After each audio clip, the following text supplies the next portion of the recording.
Fish போட்டிருக்கிற மசாலா சிம்பிளாக இருந்தாலும் நல்லா கிறிஸ்பியாக டேஸ்டியாக வந்திருக்கு ஃபிஷ்ஷு. ஒன்ஸ் ட்ரை பண்ணி பாருங்கள். மீன் குழம்பு நீங்கள் இந்த மெத்தடில் செஞ்சு சாப்பிட்டு. Hello friends, welcome to my channel Sneha's cooking diary. இன்றைக்கி நான் ஃபிஷ் எடுத்திருக்கேன். இது என்ன ஃபிஷ்ஷுன்னு தெரியல, பேர் சொன்னாங்க, நான் மறந்துட்டேன். உங்களுக்கு தெரிஞ்சிச்சுன்னா நீங்கள் கமெண்ட்ஸில் தெரியப்படுத்துங்க ஃப்ரெண்ட்ஸ். இது நம்ம ஃபிஷ்ஷுக்கு மசாலா போட்டுக்கலாம். சில்லி பவுடர் போட்டுக்கலாம். நான் இவ்வளோ ஃபிஷ்ஷுக்கு 2 ஸ்பூன் அளவு சில்லி பவுடர் போடுறேன். மஞ்சள் தூள் 1 டீஸ்பூன். Fish masala 1 teaspoon. தனியாத்தூள் 1 டேபிள் ஸ்பூன். 1 டேபிள் ஸ்பூன் அளவு சீரகம் தூள், மிளகாத்தூள், மஞ்சள் தூள், தனியாத்தூள், ஃபிஷ் மசாலா. இப்போது பெப்பர் பவுடர் போட்டுக்கலாம். ஃபிஷ்ஷுக்கு தேவையான அளவு சால்ட் போட்டுக்கலாம். லெமன் ஜூஸ் போட்டுக்கலாம். ஒரு பெரிய லெமன் எடுத்து ஒரு லெமன் ஜூஸ் ஃபுல்லாகவே போட்டுக்கலாம்.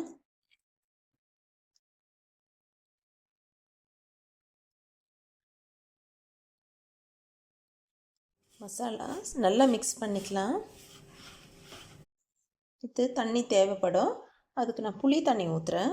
லெமனும் போட்டிருக்கு, புளி தண்ணி ஊற்றிக்கலாம். புளி தண்ணி லைட்டாக ஊற்றிக்கலாம். ஆயில் கொஞ்சம் ஊற்றிக்கலாம். 1 ஸ்பூன் அளவு ஆயில். இதையும் மிக்ஸ் பண்ணிக்கலாம். நான் ஃபிஷ்ஷை எடுத்து நல்லா உப்பு போட்டு வாஷ் பண்ணி தண்ணி, அதில் இருக்கிற தண்ணி எல்லாம் ட்ரெயின் ஆன பிறகு தான் இப்போ மசாலா போடுறேன்.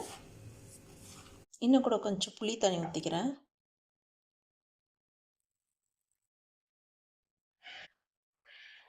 இந்த மாதிரி நம்ம கொஞ்சம் கொஞ்சமாக தான் ஊற்றி நம்ம மசாலா ரெடி பண்ணணும். எக்தம் எடுத்ததும் நிறைய தண்ணி எல்லாம் ஊற்றிடக்கூடாது. ஃபிஷ்ஷை எடுத்து மேரினேட் பண்ணிக்கலாம். நம்ம எப்போவுமே ஃபிஷ்ஷுக்கு மசாலா போடும்போது ஃபிஷ்ஷுக்கு நல்லா மசாலா அப்ளை பண்ணிவிட்டு இது ஒன்று மேலே ஒன்று நம்ம வச்சோம்னா அது நல்லா மேரினேட் ஆகும். நம்ம இருக்கிற எல்லா ஃபிஷ்ஷுக்கும் நல்லா மசாலா போட்டு வச்சுக்கலாம். இந்த மசாலா போட்டு நம்ம ஒரு 1/2 hour உள்ள நல்லா மேரினேட் ஆகட்டும். ஃபிஷ்ஷுக்கு எல்லாத்துக்கும் மசாலா போட்டுட்டோம். இது ஒரு நல்லா 1/2 hour மேரினேட் ஆகட்டும். அடுத்து மீன் குழம்புக்கு இந்த தலை வாலெல்லாம் எடுத்து வச்சுருக்கேன். இதையும் நம்ம கொஞ்சம் புளி தண்ணி உப்பு போட்டு ஒரு 1/2 hour ஊற வச்சுட்டு அப்புறம் குழம்பு செஞ்சுக்கலாம். இந்த தலை வால் கூடவே நான் பாங்கடாவும் எடுத்து வச்சுருக்கேன். இப்படி சென்டரில் ஒரு கட்டு போட்டு எடுத்து வச்சுருக்கேன். இது நம்ம எல்லாமே கொஞ்சம் புளி தண்ணி ஊற்றி ஊற வச்சுக்கலாம்.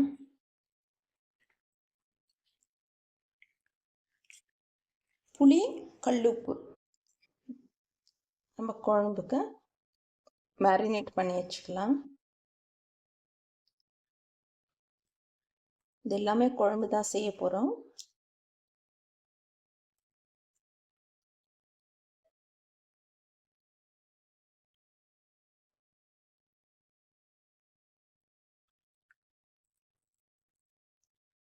இந்த புளி தண்ணியிலையும் உப்பு, கல்லுப்பு போடலாம். அதில் ஊறும் போது ரொம்ப டேஸ்ட்டாக இருக்கும் குழம்பு. இது ஒரு 1/2 hour ஊறட்டும். கல்லுப்பு போட்டுக்கலாம். நம்ம ஃபிஷ்ஷை மேரினேட் பண்ணி 1/2 hour ஆயிடுச்சு. அதுக்கு ஒரு மசாலா ரெடி பண்ணிக்கலாம். எல்லா இன்க்ரீடியன்ஸும் நான் எடுத்து வச்சுருக்கேன். ஃப்ரை பண்ணிக்கலாம் மசாலாஸ். 1 ஸ்பூன் அளவு ஆயில் விட்டுக்கலாம். சோம்பு போட்டுக்கலாம். வரமிளகாய் போட்டுக்கலாம். தனியா 1 ஸ்பூன் போட்டுக்கலாம்.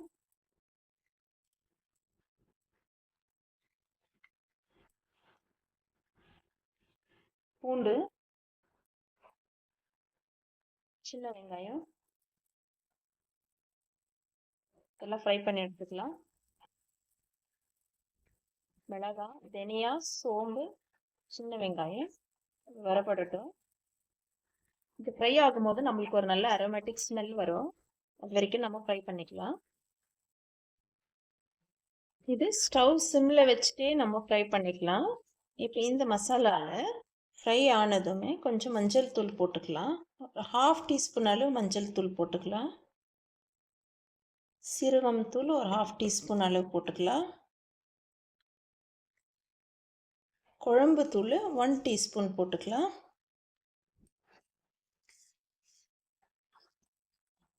லோ ஃப்ளேமில் வச்சு இதையும் நம்ம ஃப்ரை பண்ணிக்கலாம். கொஞ்சம் கறிவேப்பிலை போட்டுக்கலாம். அப்புறம் கலருக்காக நான் ஒரு 1 டீஸ்பூன் அளவு காஷ்மீரி சில்லி பவுடர் எடுத்து வச்சுருக்கேன். அதையும் ஆட் பண்ணிக்கலாம்.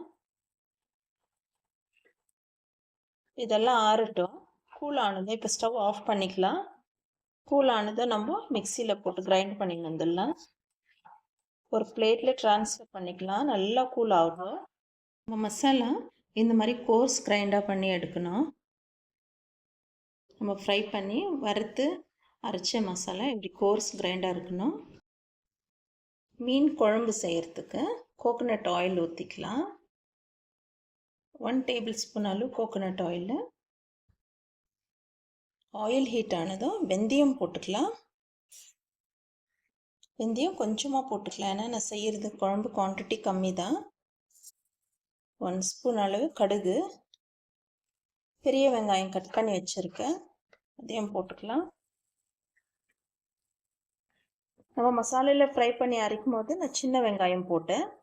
பெரிய வெங்காயம் போட்டு ஃப்ரை பண்ணிக்கலாம். வதங்கட்டும்.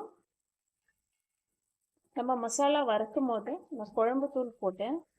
குழம்பு தூள் வீட்டிலே ரெடி பண்ணது. நீங்கள் குழம்பு தூள் இல்லைன்னாக்கா கடையில் ரெடிமேட் கூட வாங்கி போட்டுக்கலாம். அது ஒரு நல்ல டேஸ்ட் கொடுக்கும் மீன் குழம்புக்கு.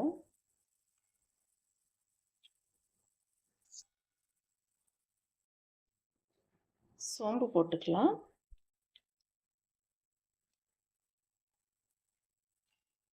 வெங்காயம் வதங்கட்டும். ஆனியன்ஸ் இந்த அளவுக்கு ஃப்ரை ஆனதும் டொமேட்டோ போட்டுக்கலாம். டொமேட்டோ கட் பண்ணி போட்டுக்கணும்.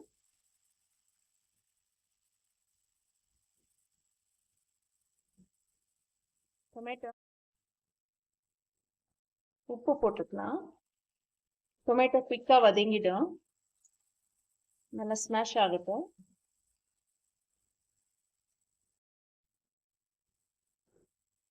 டொமேட்டோ 50% வதங்கிடுச்சு. இப்போ நம்ம ஆயிலில் ஃப்ரை பண்ணி மிக்சியில் கோர்ஸ் கிரைண்ட் பண்ணி வச்சு மசாலா ஆட் பண்ணிக்கலாம். இதுதான் மெயின் இன்க்ரீடியன்ட் மீன் குழம்புக்கு. நம்ம ஆயிலில் வறுத்துட்டு அரைச்ச மசாலா தான் மெயின் இன்க்ரீடியன்ட்டு.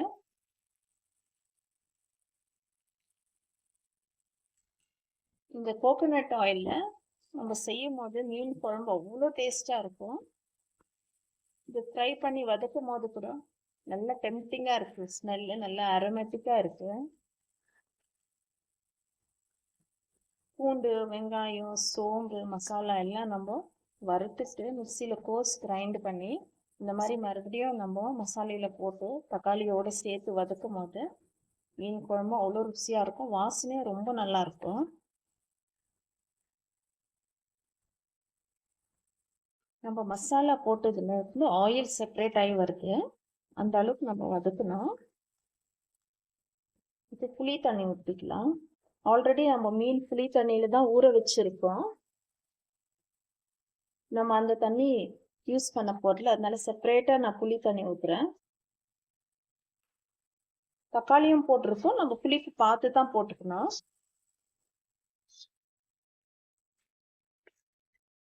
கலர் பாருங்க, பியூட்டிஃபுல்லாக இருக்கு. இப்போ நம்ம மிக்சி ஜாரில் கொஞ்சம் தண்ணி ஊற்றிக்கலாம். குழம்பு நல்லா கொதிக்கட்டும். ஆல்ரெடி உப்பு போட்டிருக்கோம். இந்த குழம்பு கொதிக்கும் போது 2 பச்சை மிளகா போட்டுக்கலாம்.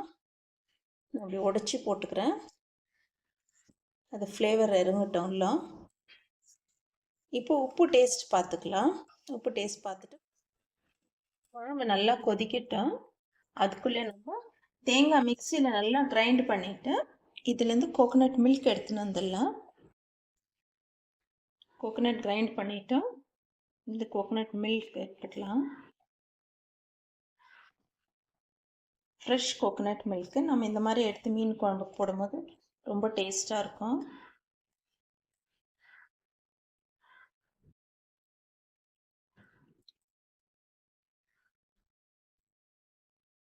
நம்ம குழம்பு நல்லா பாயில் பண்ண விட்டோம். இதுலேருந்து ஆயில் செப்பரேட் ஆகி வந்துச்சு பாருங்க. இந்த மாதிரி ஆயில் செப்பரேட் ஆகி வர வரைக்கும் நம்ம பாயில் பண்ணணும். இப்போ இந்த ஸ்டேஜில் நம்ம உப்பு, புளிப்பு, காரம் எல்லாமே செக் பண்ணிக்கணும். உப்பு, புளிப்பு, காரம் நம்ம டேஸ்ட்டுக்கு தேவை அளவு நம்ம செக் பண்ணிக்கணும். இப்போ நம்ம தேங்காய் கிரைண்ட் பண்ணி பால் எடுத்து வச்சதுல ஊற்றிக்கலாம். கோகோனட் மில்க் ஊற்றிட்டு இது மறுபடியும் கொஞ்சம் பாயில் பண்ண விடலாம். பாயில் ஆகட்டும் மீன் குழம்பு. தேங்காய் பால் ஊற்றிட்டு இன்னும் ஒரு 5 மினிட்ஸ் நம்ம நல்லா கொதிக்க விடலாம். குழம்பு நல்லா கொச்சிடுச்சு. எனக்கு இந்த கன்சிஸ்டன்சி போதும். அதனால் இந்த ஸ்டேஜ்லேயே நான் ஃபிஷ் போட்டுக்கிறேன். ஃபிஷ்ஷு நம்ம ஆல்ரெடி உப்பு, புளி போட்டு ஊற வச்சுருக்கோம், மேரினேட் பண்ணி வச்சோம். எனக்கு ஃபிஷ் இந்த புளி தண்ணி வேண்டாம், ஃபிஷ்ஷு மட்டும் தான் நம்ம போட்டு போகிறோம். ஃபிஷ்ஷு போட்டு ஒரு 10 மினிட்ஸ் தான்.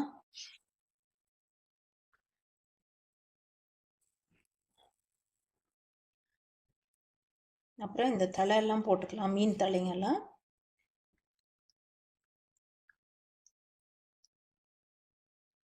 இந்த ஃபிஷ்ஷு தண்ணி நான் ஊற்றலை, புளி தண்ணி நான் ஊற்றலை. நம்ம மீனுக்கு உப்பு புளி போட்டு மேரினேட் பண்ணி வச்சு இந்த தண்ணி ஊற்றலாம். ஆனால் எனக்கு ரொம்ப புளிப்பாயிடும், அதனால நான் ஊற்றலை. இப்போ நம்ம லைட்டாக இதை மிக்ஸ் பண்ணிக்கலாம்.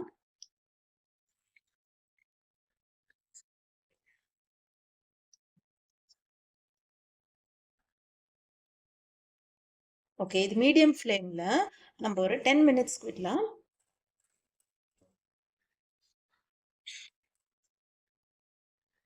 மீன் குழம்பு நம்மளுக்கு சூப்பராக ஆயிடுச்சு.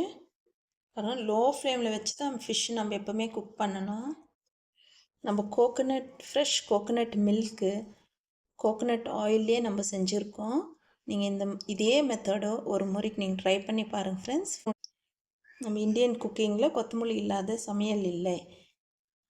அவ்வளோதான். ஃப்ரெஷ் கொரியாண்டர் லீவ்ஸ் கார்னிஷ் பண்ணிவிட்டு சர்வ் பண்ணிக்கலாம். மீன் குழம்பு நீங்கள் இந்த மெத்தடில் செஞ்சு சாப்பிட்டு எப்படி இருந்துச்சு எனக்கு கமெண்ட்ஸில் தெரியப்படுத்துங்க ஃப்ரெண்ட்ஸ். மீன் நல்லா குக் ஆகிட்டு இருக்கு பாருங்க, சூப்பராக குக் ஆகிட்டு இருக்கு. மீன் குழம்பு செஞ்சிட்டோம். இப்போ ஃபிஷ்ஷு ஃப்ரை பண்ணிக்கலாம். இதுவும் மேரினேட் பண்ணி 1/2 hour ஆயிடுச்சு. ஃபிஷ்ஷு ஃப்ரை பண்ணுறதுக்கு நான் ஒரு டீப் கண்டெய்னர் வச்சுருக்கேன், ஒரு கடாயை. கோகோனட் ஆயில் ஊற்றிக்கலாம். ஆயில் ஹீட் ஆகிடுச்சு. ஃபிஷ்ஷு ஃப்ரை பண்ணிக்கலாம். இது ஒரு 8 to 10 மினிட்ஸ் ஃப்ரை ஆகட்டும். நம்ம திருப்பி திருப்பி போட்டு ஃப்ரை பண்ணி எடுத்துக்கலாம்.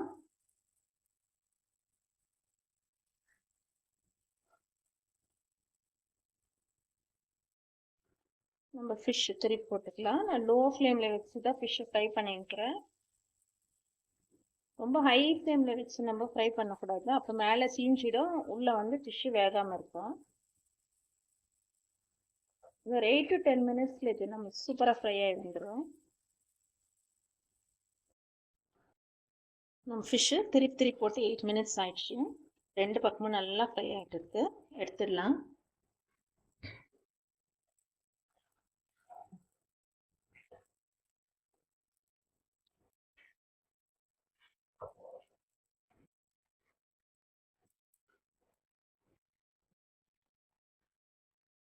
நெக்ஸ்ட் பேட்ச் போட்டுக்கலாம்.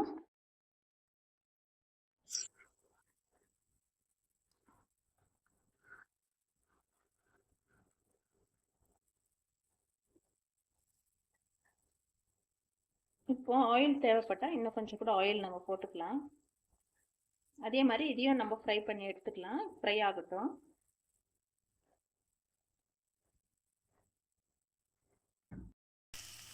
சூப்பராக நம்மளுக்கு செகண்ட் பேட்ச் ஃபிஷ்ஷும் ஃப்ரை ஆகிடுச்சு.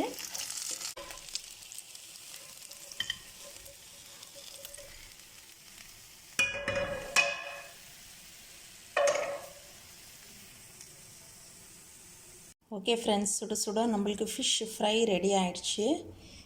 இதே மாதிரி மசாலா போட்டு நீங்களும் ஒன்ஸ் ட்ரை பண்ணி பாருங்கள். இது கூட கொஞ்சம் ஆனியன்ஸ் போட்டுக்கலாம்.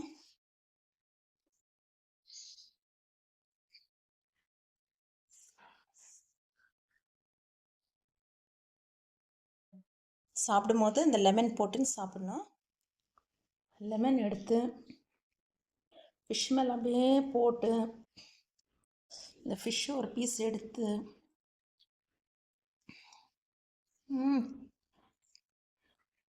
ரொம்ப டேஸ்ட்டாக இருக்குது ஃப்ரெண்ட்ஸ்.